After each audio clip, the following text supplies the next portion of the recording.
Hey everybody, my name is Spencer Hogan, Business Development Manager with Afidence, and I'm here with my friend Ernie Espinoza. He is an Information Security Systems Manager with GE Aerospace. It's an ISSM. He is an awesome man, great leader. Had the pleasure of getting to know him the past year. We met last spring at the Ohio Information Security Conference, and as some of you know, we do a lot of work with GE specifically, and so it's been a pleasure just getting to know Ernie, hearing about his story, and we thought he'd be a perfect person for this series. And so, Ernie, why don't you introduce yourself, give some background to what an ISSM is, and a bit of who you are. Yeah, so Ernie Espinoza, been with GE now for about 3.5 years, and I came from the government, so the DoD side of the house, primarily the Navy side.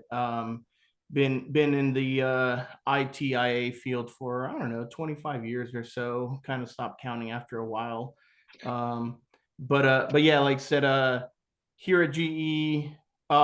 Still doing the ISSM role. When I left the government, I was a CISO for two bases down there. So it's been definitely a different challenge, in many ways. So I got out of my comfort zone, let's say on the government side, because I think I spent over 18 some years there in the same area. So that one was a little bit of a culture shock to leave that area to come here, and but it's been a fun experience. So I love challenges. So yeah, I can't complain. We did it for multiple reasons, but yeah, it's been a fun one. Good But for you. That's you also asked awesome, for man. explaining on ISSM. You wanted me to explain a little bit more what an ISSM is or does, or You got it, man. Share what yeah. you're allowed to So share. ISSM, so primarily, I know, huh? We really just run, if you're familiar with the risk management framework, so RMF.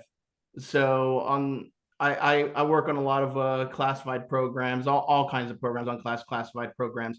But ISSMs really are just the focal point in managing the security of a network. So that's a super small summary of what an ISSM is, because it can get wild. There's a lot of I think in one of our trainings, actually, I heard one of my guys say an ISSM is definitely not equal, because you can have an ISSM for a company of like 10 computers, or then you got myself where I got thousands of users, thousands of machines to deal with. So it's definitely a relative term. Yeah, you definitely wear a lot of different hats and manage a lot of different things. You've got a bunch of people on your team. Before we get into that, let me just ask you, man. So you spent quite a bit of time there, right, working for the government, working for the military, and we've talked quite a bit about that, and a lot of sacrifices I think came from that. You also lived on the West Coast, for years, and then found your way to Cincinnati, which lucky us, or I guess Dayton. But tell me a bit about, man. Tell me a bit about your life experiences. Growing up, what it was like as an adolescent, and how did that shape your perspective on leadership, problem solving? But I'd love to just, man, listen and try to understand your journey. Got it. Yeah, no, absolutely. Yeah, I have interesting background, but also I would say very blessed background. I like to say it, and me, I'm kind of a little bit of a jokester, and I always like to say I'm from the hood. I didn't grow up I didn't grow up in a very call it safe place. It's definitely um more in the LA area. So people will know my city, but Compton. Everybody knows where Compton's at. So good old Snoop Dogg taught everybody that. But but yeah, I was just basically right down the street from them. But no, a lot of my upbringing is I'd say my parents were a big focal point. So one of the sacrifices that they did was actually which you grow up and you start reflecting back like what your parents did, because it's a different perspective, and definitely appreciate everything they've done, because they literally sacrificed everything just for me to go to a private school. So I went to a private Christian school growing down there, and that was more like a self-paced, self-taught kind of school. So that was a huge sacrifice because of where we grew up. So they were really focusing on um if you don't go into, if they don't focus on the education side, then you end up a lot of times, sadly, like in gangs and things of that nature. So that was an incredible sacrifice, but they've been a huge support, for me. They're both my parents, like I said, they're very drastically different. My dad's been, he sadly passed away, but he was an extrovert.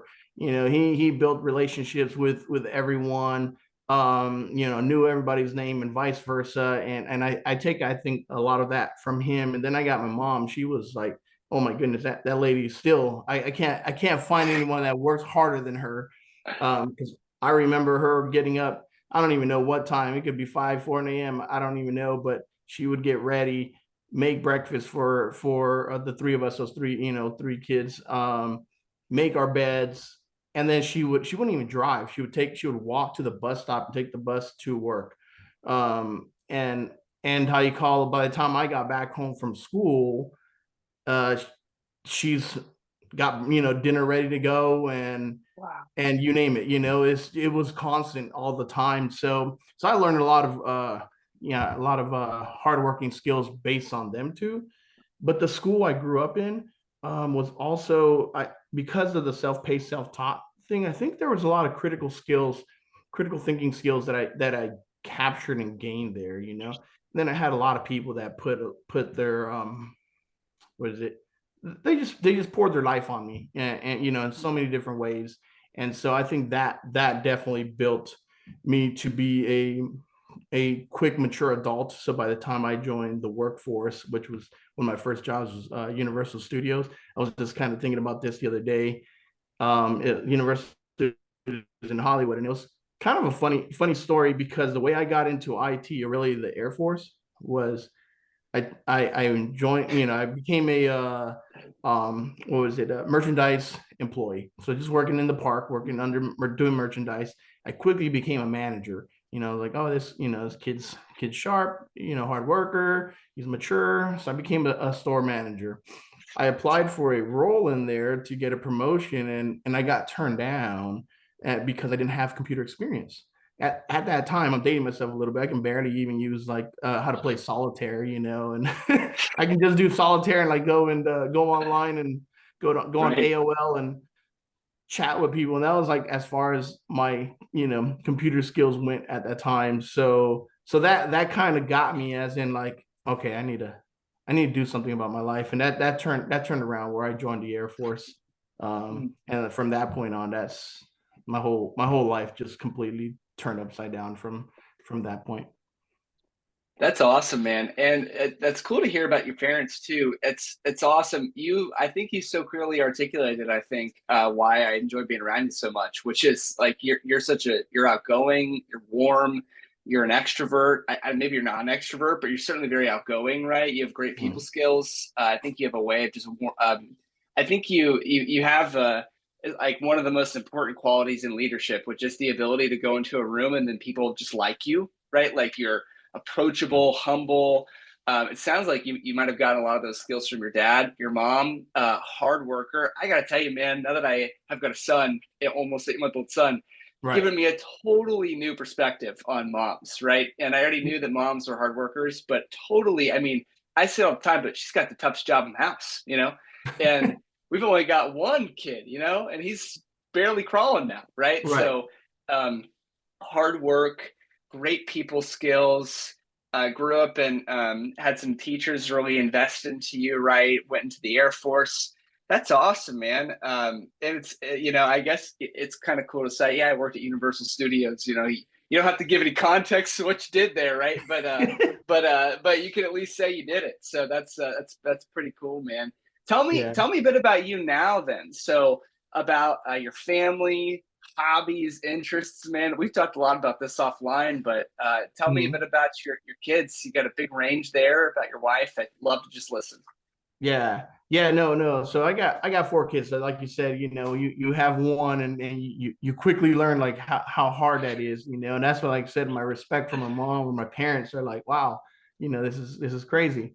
But yeah, like I said, I have 4 kids and big age range. So right now I have a 7-year old, a 9-year-old, 18-year-old, and a 20-year-old. So I have two from a previous marriage, and then two littles, as I call them. So my first three are all my beautiful daughters, and then my last one's my son. And so they're so drastically different. It's incredible, how that works Yeah. out. I didn't think you can create four different personalities, but good Lord.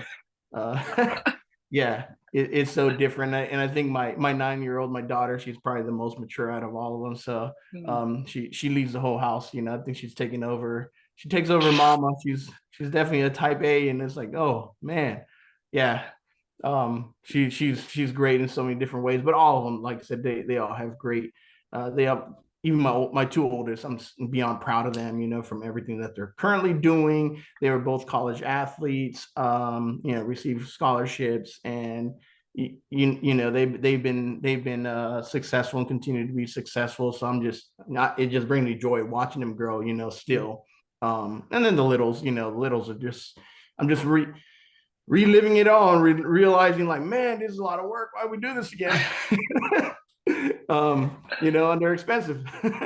But no, like I said, um, definitely enjoy that. And I'm even forgetting what you were asking because I was just so caught Nah, up on you got the them. But family piece of it, man. That's good. You got a lot going on, but what kind of hobbies do you have? What do you like to do when you have spare time? I know it's scarce, man, but what do you do at that time? No, I get you. So with the four kids, definitely a family man. So I have a wonderful wife. She balances me out more than ever. She actually puts up with me. So that pretty face you see, it doesn't stay pretty all the time. Um, she gets the ugly side sometimes. She puts up with me. But no, like I said, one of the things that I think my wife and I definitely enjoy. We enjoy traveling. Like I said, quality time, just spending time with her, with the kids and stuff like that. Yeah, I love eating. So just going out when we go, especially out here in the Midwest. I'm such a big Southern food eater. So when we go traveling, I think we went for our 10-year anniversary, which was last year. Hmm. We went to Savannah, Georgia. It was first time being there, and then food, man, was just beautiful. And then my wife is just great at finding little places to go and check out, and like, oh, okay, let's stay here, and then we'll just drive an hour, we can go here. And man, like it was just an experience. It was cool, just seeing the history of things that, like I said, growing up in California, not seeing those kind of things. It's just a whole different world out here. So I definitely enjoy that. But honestly, man, my biggest passion is coaching basketball.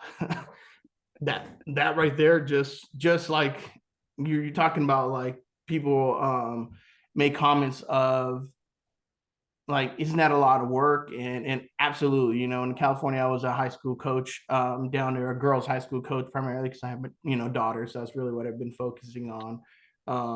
But I've coached every level, everything from adults in the military to 4-year-olds, and both all levels are all challenging in so many ways. But I think that's why I love it. I love challenges, and they I love sharing knowledge, especially something that I have a big passion of it. But yeah, it's part of that leadership, skill set as well. Is just that constant mentoring of people. So like I said, you would give me, I would say adore having that kid that people think is a challenge, or that's struggling. And I was like, man, give them to me, and then watching them grow and see where they're at. Like right now, there's a multiple of some of the middle school boys that I've coached. They're now, I see them playing college ball. And then high school girls that I've seen, some of them played college ball as well. Low level, but college is college. It's that's a small percentage of people making it, but I'm seeing all their successes in the schools that they're in. One of them just joined the Air Force, which is doing special forces and all this stuff. And it's just like, man, that's kind of cool that you pour your life into somebody like that and you see them succeed. That's like one of the biggest passions I have. That's awesome, man. Yeah, that I'm a huge basketball fan myself, and I think coaching is certainly in the future for me too. I mean, I watch a ton of NBA, man. I mean, Mhm. I'm an NBA junkie to some extent, right? And but I don't know if you watched Caitlin Clark break the Oh, girls' you of kidding me? course you had I to, went. man. So Crazy. my Christmas Coolest game present to do by it too. my Christmas present was my daughter and I, my little one. We went to go see Caitlin Clark versus Ohio State. So although she lost on that game, man, that was probably one of the best games I've seen in a very long time. That got my heart pounding and everything. It was oh yeah. I've been watching a lot of I've been watching Caitlin Clark before she became Caitlin Clark because I like I said I love the women's college basketball game. I follow them, been following them for a while. Primarily, like I said, my focus was when I was a high school coach, trying to get them to go there. So obviously, knowing that side, so I can relate. I've always been watching them. But yeah, the first time I seen Caitlin play, I think she was a sophomore and she did something, and I was like, "Ooh, let me see her," And it's like, wow, she's been so impressive, and just same thing, man. Just watching her just take over is such a cool thing. And then, like I said, my little one's not really been a huge basketball fan um, until I introduced her to Caitlin Clark, and it's like, hey, if that's what it takes, then let's do it. That's awesome, man. Yeah, yeah. Well, hey, thanks for sharing that stuff. That's it's cool to hear you talk about basketball, man. Let's move into talking about your career. So, can you think of a pivotal moment in your career, or a project or something that happened that significantly contributed to your growth as a leader? Huh. So good question. So like I said, I've had and we've talked, so much about different experiences and where I've been. Like I said, I've been very blessed on just the places that I've been that I just landed, just by chance. So like I mentioned before, I was in the Air Force, and I was in Germany for most of that time, in Ramstein, Germany, and um, had a great career there. And from there, I went into the NSA, so National Security Agency, and so from that point on, I was there during September 11th. So I was in the office where, like, the vice president Dick Cheney walks in, the very next day. I can't remember if it was the very next day or if it was actually the same day, because the time that we were there, I was working shift work during there. I've had experiences like that, to where then I go and I got out and went back to California, missing home and stuff like that, being in the military. So I just took a job in California, just randomly, like, first job that said California. I was like, I'll take it. No clue where I was going. I looked at a map and saw this city called Lancaster, and I'm like, oh, that's like hour and a half away from LA, or 2 hours or so. That's not far from my family. Took this job, and by the time I got to the base that I was going to, which was China Lake, it's in city of called Ridgecrest, California, but it's a Navy base that's up there. It's kind of hidden. It's so remote, it's out there. I drove there, and there's like nothing but tumbleweeds. It's like, what in the world did I just get myself into? Thinking, I'm like, I'm not gonna hang here. This is not me. Crazy part is, I went in there as I think I was like 23, 24. I joke around saying I was that young knucklehead, the sys admin, just learning, getting into the real world. But the coolest part was, I went into a squadron there that had all the Top Gun pilots, and so I'm working with Top Gun pilots, and I'm supporting their network, and so That's that was awesome. like an experience in itself. So I'm like, man, how can you beat that? And then growing up too, the crazy part is, one of my favorite movies, Top Gun. And then fast forward, you get Top Gun 2, and they filmed the movie in the same place that I'm supporting a network in, so the place I've just been put in has been a blessing. But that started my career. I have so many great mentors throughout that shared so much knowledge with me, didn't hold back, were transparent with me in so many different ways. And so that just kind of slowly just built my career. But yeah, the as I mentioned to you, the I think the neatest part is I went into that base thinking I got 2 years and I'm out, and I started there as an entry level sysadmin, to leaving that base before I came to GE as a CISO for two different bases, so and all within 18 years or so that I spent there. Yeah, so I've had so many great opportunities from that base and memories, great friendships, networks, networking with folks, and now seeing people, all of them also working in different places, like I said, it's been definitely a whirlwind, but I definitely can't say this was a me thing. This was 100%, the people that I worked with, similar situation. Like I said, just what is it like? Just poured themselves, into it, and the fact that, like I said, we took care of each other because we were in such a remote area.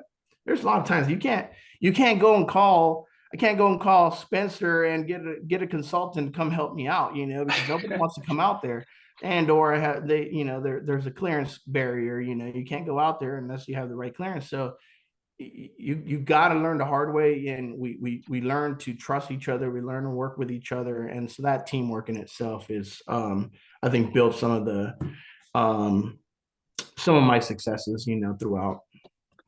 That's awesome, man. I gotta tell you, I keep biting my tongue on making Tom Cruise jokes or about singing in a bar, or I keep but I'm kind of doing it right now, man. So it's You it's gonna I start just playing the got piano and everything. it. I can sing That's in the right, man. background, man. Yeah, man. We have a movie watching group in our company, and we've tossed around doing Top Gun. Man, Maverick was great, except for the last like 15 minutes. I Oh don't think they needed the last 15 minutes, but like with man, but I it's was a great already in movie. tears in like the first 10 minutes of the movie, I think. I was like, man, what's going on with this air conditioning over here? What in the world? It just hit home, because of the places that I've been. And it's like, wow, this is pretty Yeah, neat, that So that's cool, man.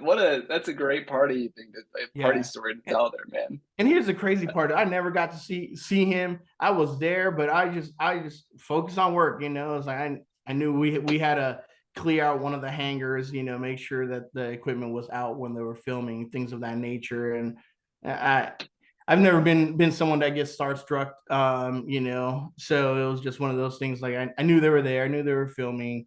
Yeah, they filmed. I think the movie came out like 3 years after it was filmed in our area. But yeah, and some of it was, during the delay of COVID and things of like that, things of that nature. But yeah, it was just fun to know that, you were there and seeing things that were familiar to you. Yeah, that's awesome, man. As an ISSM, what do you consider the most challenging aspects of your role? How do you navigate those challenges? Oh man, that's I think one of the biggest things I've noticed in both my entire career, doing this. I think I was before an ISSM title came out, I was an IAM, Information Assurance Manager. Before that, I was an IAO, Information Assurance Officer. So I've been in this field before, like right when it started, before security was even security in a sense. And so one of the biggest challenges that I've noticed is getting others to understand what we do. So like I follow, or we do, the risk management framework. And so with RMF it's such a big, thing to tackle. There's so many aspects of it. And what people don't realize is it's a team effort. It's not an ISSM function. It's not just, they're supporting staff, ISSOs. It's not just that. You can't be successful without the whole team, because there's a plethora of controls that require program management, that require like fire suppression. So you got to talk to facilities, or physical security folks, personnel security folks, and it just goes on, and it's nonstop, as with the cybersecurity field, it's ever changing. So that challenge in itself, I think there's a lot of misconceptions of, one, you have to have a technical background, so an IT background a lot of times. And so is trying to separate yourself from, no, I'm not IT in a sense. I'm more on the what we call IA, information assurance. And it's a different function. I'm not doing the day-to-day operations, doing the break fix things and fixing things and troubleshooting and all that stuff. It's making sure that everything is secure. Everything that we're putting out there is secure throughout. And so I think that's like, I kind of joke around saying that I'm just in this RMF campaign constantly, and it's just an awareness and training of what is RMF, and what are these controls, because it affects everybody in so many different ways.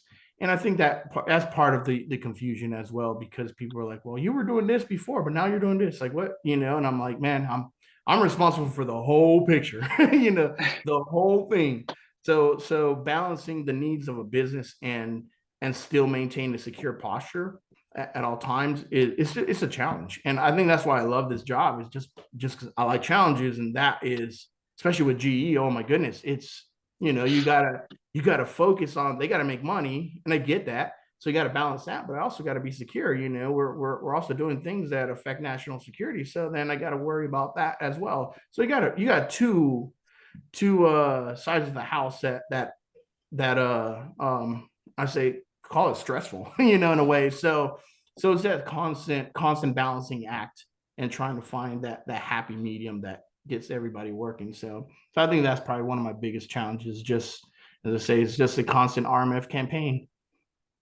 Yeah, that's really good, man. I mean, I think a lot of the security leaders that I've interviewed and just folks that I'm connected to in my network, I think a lot of their challenges are similar to that. It's balancing the needs of the business, right, with being a secure organization, and especially, it's, I don't know how different it would be as in an organization as that's as large as GE is, um, but I mean, security is viewed as, I think, like the red tape guys, the folks that are, they're prohibitors, right? They are not interested in accelerating or catalyzing, or which frankly is in my experience from getting to know those folks isn't true at all, right? It's just securing your Right. journey as you're growing as an organization. So that's it's certainly a tightrope that you're walking as a security Oh professional. yeah. It's not easy. No, no. I do this with a lot of my folks, a lot of my um peers, coworkers, employees, you name it, is that security should be an enabler. We're way past the old days of saying no, we can't do that because of AKA security, that we were seeing so much as a roadblock. And a lot of it, is just, it's new. It's still fairly new if you think about it, but, call it 10, 15 years ago, there were still a lot of people saying no because they just didn't know.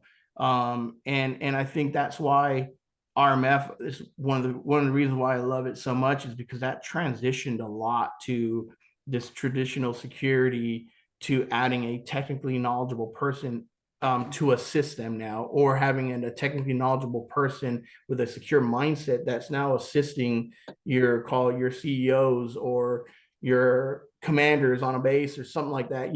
So now you have somebody in the middle that's helping you bridge that technical gap in a sense. Yeah, so I just can constantly push with my employees, is like, we need to be enablers. Don't find that no.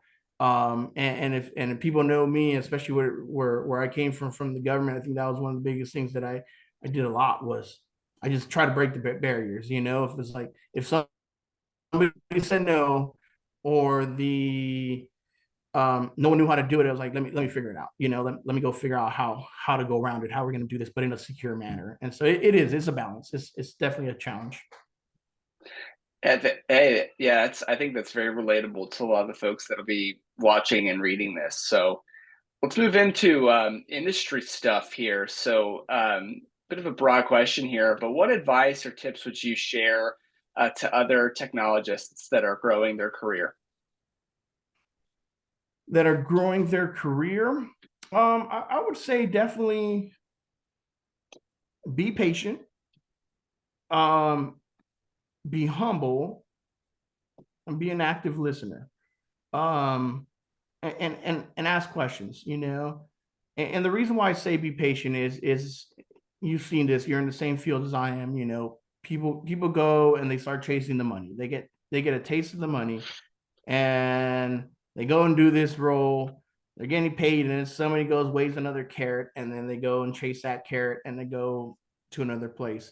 Um, that to me takes away a lot of this reason why I'm saying that the patient side, you know, is you don't get enough time to build trust and relationships with others, and to be able to kind of gain your skills and your knowledge, you need to be broad in this spectrum. If you want to go call it be an ISSM or be a CISO, you know, one point or another, just you know, upper management for lack of better words, you need to have a broad background.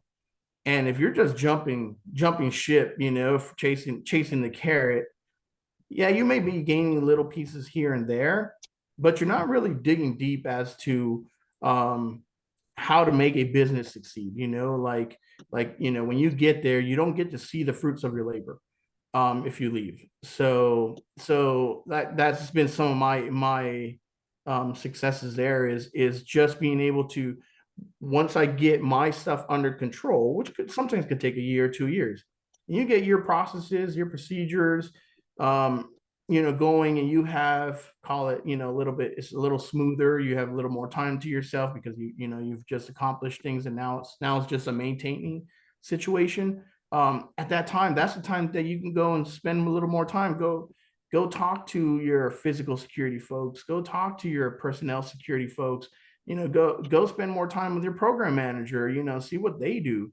All those little things. You know, start learning that you know, just a little bit of everybody else, so you can put yourself in their shoes when you are trying to balance that.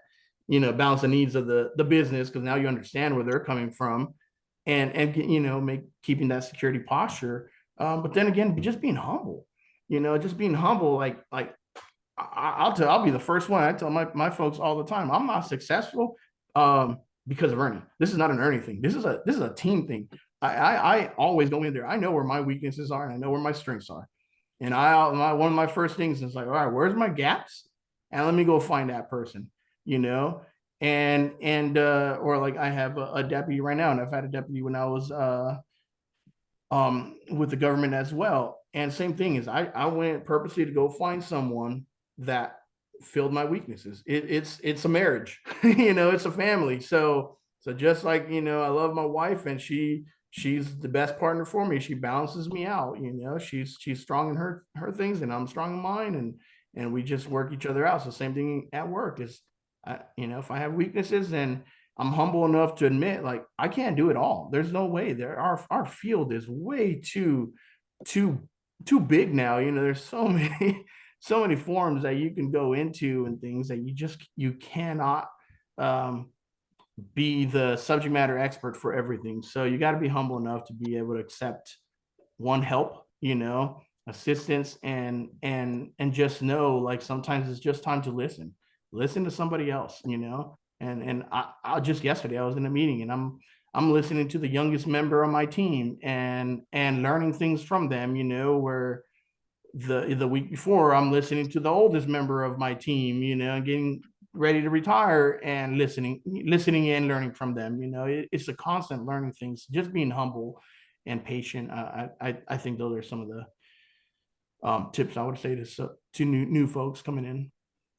That's really good. Patience, humility, and be a great active listener. That's really good, Ernie. Last question here. What are some trends that other people in our industry need to be paying attention to? Hmm, man, that's a tough one, because like I said, we're all in different environments, you know. So everybody's trend is different. I was kind of thinking about that recently, and then there was an email I received that same thing. It said cyber trends, and I go look, and like, this doesn't affect me. Then I go look at, you know, something else, like, oh, this one does, but yet it's others will look at it like that doesn't affect me. So it really depends on your environment. But like for me right now, I would say the cyber supply chain risk management is kind of the big thing for me, and that's because of the environment that I work in. We get a lot of we have to work with a lot of vendors. Same thing, GE can't do it all. Even though they try, they can't do it all. They need others. They need others to manufacture parts for them. We build engines for the military, and so although we do a lot of things in house, we still have to rely on others to help us out. So then we're constantly out there looking for additional vendors, subcontractors, you name it. We're GE is like a little mini government. So they're constantly putting things out in feelers, new contracts with new people.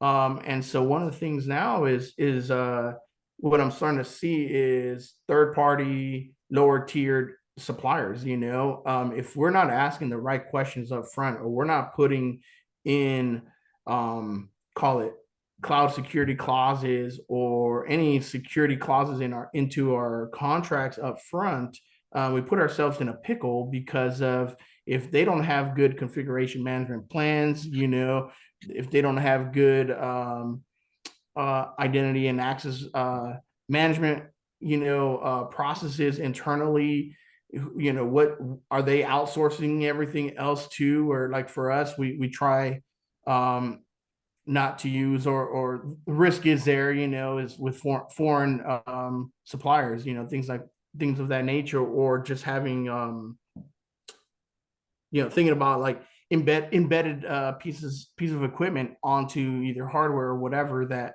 we don't know where it came from. So I focus on a lot of like, or my team does a lot. We go out and reach out to the vendors, talk to them a little bit more, ask them like, hey, do you have a letter of volatility or statement of volatility for your manufacturing piece of equipment? And this is not like it's going beyond just a computer. Now I'm getting my guys to focus on this massive piece of equipment that cuts the biggest pieces of metal, like a 3D printer in a sense. And my guy's like, I don't know what this is, and I'm sitting there like, neither do I. That's why we got to rely on the vendors, and we got to ask the right questions and see what they do and see how their process works.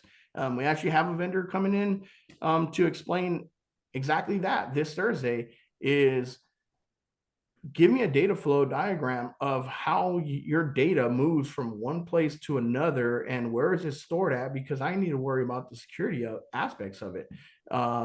And so it's I would say those are the challenges that, like I said, different from where, at least where I'm at, from what you would have your traditional cybersecurity side of the house. So working on the information assurance side, and doing this whole RMF is not no longer call it computers. It's manufacturing equipment now. Everything is there's technology everywhere. So I think that's been some of our, like, for me right now, a big trend where we're focusing on that supply chain, and focusing on security outside of our own environment. That's really good. Yeah, maybe third party risk management. Maybe we could use that term Yeah. with suppliers. So, Ernie, thank you so much for your time. You're a blessing, and you've got a lot of wisdom to share. Appreciate you, your friendship, and for doing this with us. No, absolutely. Yeah. Thanks, Spencer. Appreciate it, man.